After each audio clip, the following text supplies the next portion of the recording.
ქვეყნის მორიგი წარმატება მსოფლიო ეკონომიკური თავისუფლების რეიტინგში საქართველოს 8 ადგილით დაწინაურდა და მსოფლიოს 165 ქვეყანას შორის 25-ე პოზიციაზეა. ეს არის რეიტინგი, რომელიც ზომავს ქვეყანაში ეკონომიკური თავისუფლების ხარისხს, აფასებს კანონის უზენაესობას, სასამართლოს დამოუკიდებლობას, კერძო საკუთრების დაცულობას, ასევე ინფლაციას, ბიუროკრატიის წნეხს, ვალუტის სტაბილურობას, ადგილობრივ და საერთაშორისო ბაზარზე შესვლის შესაძლებლობას. ნინი ჩუბინიძე გიამბობთ.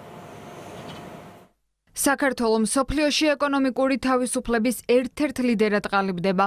2025 წელს ქვეყანამ რეიტინგში 8 პოზიციით წინ წაიწია და მსოფლიოს 165 ქვეყანას შორის უკვე 25 ადგილს იკავებს.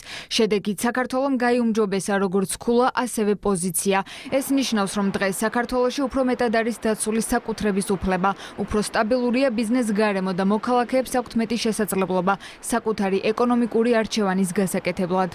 რეფორმები, რომელიც ატარებს ქვეყანა, ემსახურება ერთადერთ მიზანს უზრუნველყოს მოსახლეობის კეთილდღეობა, ეკონომიკური კეთილდღეობა და შესაბამისად, როდესაც საერთაშორისო შემფასებლები აფასებენ და ხედავენ რა ვითარებაა ქვეყანაში, საქართველოს აქვს მოწინავე პოზიცია. ეს სიგნალი არის უცხოელი ინვესტორებისათვის და ადგილობრივი ბიზნესმენებისათვის, რომ საქართველოში ეკონომიკური საქმიანობა არის ხელსაყრელი. მსოფლიო ეკონომიკური თავისუფლების რეიტინგში, სადაც შეფასებულია როგორც სასამართლოს დამოუკიდებლობა, ისე დაბალი ინფლაცია და ეფექტიანი საბაზრო რეგულაციები.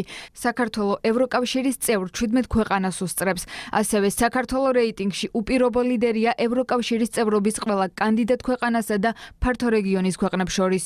საქართველოს მიზანია, რომ აღნიშნული მიმართულებით განაგრძოს სხვადასხვა რეფორმების გატარება, რათა საქართველოს გაიძლიეროს პოზიციები როგორც საერთაშორისო რეიტინგებში, ასევე უზრუნველყოს სახელმწიფო ინსტიტუტების ეფექტიანი მმართველობა და ასევე ეკონომიკური პარამეტრების სიჯანსაღი. საერთაშორისო რესპექტაბელური ორგანიზაციის რეიტინგში საქართველოს უმაღლესი 10-ქულიანი საუკეთესო შეფასება აქვს რამდენიმე კომპონენტში, მათ შორის შავ ბაზარზე არსებული ვალუტის გაცვლით კურსთან მიმართებით არსებული მდგომარეობის მიხედვით და კომერციული ბანკების ფლობის თავისუფლების მხრივ. საქართველოს ეკონომიკა ვითარდება საკმაოდ დამაჯერებელი, არა მარტო ტემპებით, არამედ აქ ბიზნესის წარმოებას, საინვესტიციო გარემოს აქვს საკმაოდ მაღალი შეფასება და საქართველოსთან საქმის დაჭერა საშუალო და გრძელვადიან პერსპექტივაში აბსოლუტურად მისაღები და მომგებიანია. მსოფლიოს ეკონომიკური თავისუფლება შემუშავებულია კანადური ფრეიზერ ინსტიტუტისა და ეკონომიკური თავისუფლების მსოფლიო ქსელის წევრი ინსტიტუტების მონაწილეობით. რეიტინგში გამოყენებული მონაცემების ნაწილი ეფუძნება ისეთ ავტორიტეტულ საერთაშორისო ორგანიზაციების კვლევასა და შეფასებებს, როგორიცაა საერთაშორისო სავალუტო ფონდი, მსოფლიო ბანკი და მსოფლიო ეკონომიკური ფორუმი.